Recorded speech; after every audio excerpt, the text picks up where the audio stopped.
What's up, gang? How you guys doing? It's Lieutenant Sal Blue here, and I'm about to do my daily podcast. I'm about to do my daily podcast. As you guys know, a couple of weeks ago, I started doing a video and audio podcast, guys. Video and audio podcast. Just recording it. I was gonna wait till I got to episode 365, but I said, you know something? I'm gonna go ahead and do it now. Let's get it started. I want to show you guys some of the earlier episodes. And as I work on my podcast skills, I know later on down the line I'm going to start doing interviews on my podcast as well. So I'll be doing those well after episode 100. So we're going to keep flowing. Today is episode 65, guys. So in episode 64, we talked about convictions. And so episode 65, we're going to talk a little bit more about why you believe what you believe when it comes to race. I think I finished out with that yesterday. So I'm going to talk a little bit about that today and get you guys opinion on it. I want to know, and I want you guys to leave comments in this podcast on YouTube and tell me, how do you guys feel about your convictions when it comes to race? What do you believe? So we're going to get this podcast started. Let me get my microphone up and running. It's up and running. And get my glasses so I can see, man. Check out my notes. That's right. So here we go. That's right. What's up, gang? How you guys doing? It is Lieutenant Sal Blue, 28-year law enforcement veteran and the author of the top 25 mistakes en route to the good life, first and second edition. So we out here, and I'm relaxing today. Well, I'm not really relaxed. I just came from work, and I am in lounge mode. Let's say that, lounge mode.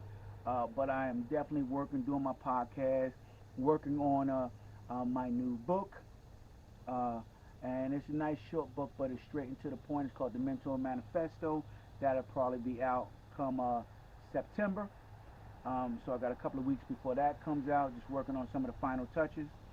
And from that manifesto, I've been doing some of my podcast episodes and ask you guys some questions so that I can build and grow on some of the answers that I'm giving you guys for some of the mistakes that I made throughout my 28-year career in law enforcement. So as I am doing that, guys, I want you guys to understand these are not all the mistakes that people make in their route to the bad life, but these are critical mistakes that if you make them, man, oh man, boy, it is hard to come back from, and and especially almost impossible to come back from without a mentor to guide you out of the darkness. And that is what I needed, guys. I needed somebody to guide me out of the darkness because I was lost, man. I was lost in my career, my life, my relationships, my finances. Only thing I had going for me was good health, And I know that people will pay millions and millions of dollars for good health because not a dime you earn can gain you any greater health if you don't take care of yourself. And so that's one of the things that I had going for me. So I was fortunate. I was fortunate because I know people who were making the same mistakes I did that didn't last long in their careers, and most of them didn't last long in life. So I don't want you guys to go down that same route of making these mistakes. So let's get into today's lesson. As I said yesterday, we finished off with convictions. We were talking about convictions, but I had one question that I asked you guys at the end of the podcast that I wanted to get into, and I was like, you know something, this is too deep of a topic to continue on with this podcast. So I'm going to start off today and just ask you a question. And it says, have you formulated your opinions on a particular race based on what someone else has told you about them? Now, this gets deep, right? This gets deep because despite what people see firsthand from one or two individuals, they begin to think that individual is an anomaly to the race, right? An example of this is that, let's say, Asians are very good at math, right? And so someone will say, see an Asian person, and they will use their prejudices that other people told them about Asian people, and assume that that person is good in math. So um, they will do things and say like, for an example, they'll say black people as a race or lazy, or they'll say white people as a race or racist, and these are polarizing things that draw the masses to them. And the reason why they draw the masses to them, guys, is because it's easy. It's easy. As I told you guys before, the masses cling to the lowest hanging fruit. They don't cling to logic. They don't cling to reason. They cling to what's easy.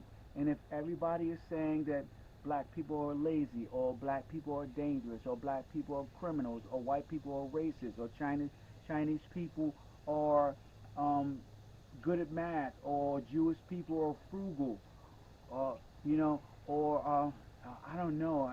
It's so many um, convictions that people begin to develop in their life about certain races, told by people, and mostly told by people who don't know anything about those races, who don't know anything about those cultures, right?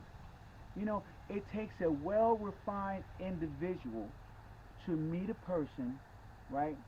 Judge them for who they are and how they acted to them and throughout their interaction, and get to know that person, as opposed to trying to place that person in an easy category.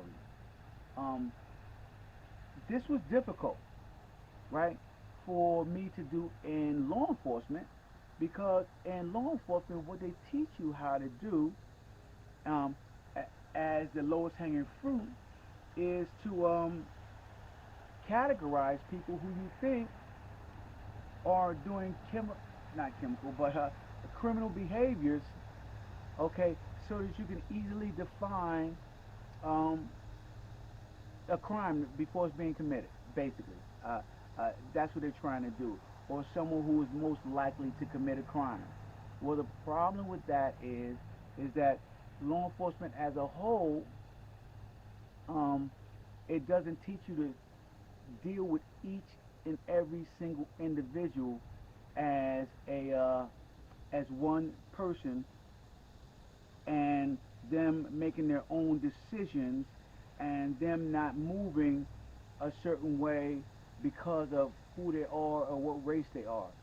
So, um, and the reason why they don't teach that, I guess, guys, is because of reactionary time, right?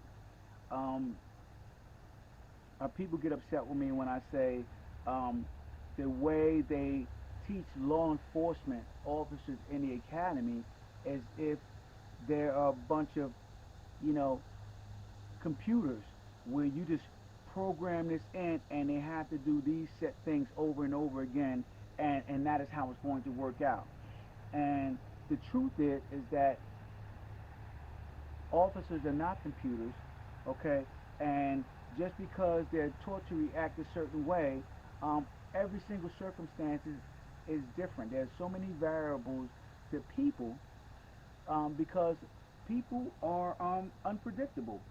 And I know that people say that they can predict people's behaviors, but a lot of times, um, when you think you're predicting somebody's behavior, at any given time they can change. People can change, and so if you have the conviction that people don't change, and you also have the conviction that other people have taught you to lump people into one category, then you're going to make the false assumption of who someone is based on their race, and that is wrong, guys. That is wrong. So the note I wrote in my mentor manifesto was, this question has two parts because you need to truly go deep on your convictions when it comes to identifying individuals in life, right? I went on to say, if you take the lazy path to relationships with people, you will fall victim to this conviction. And that is the conviction of taking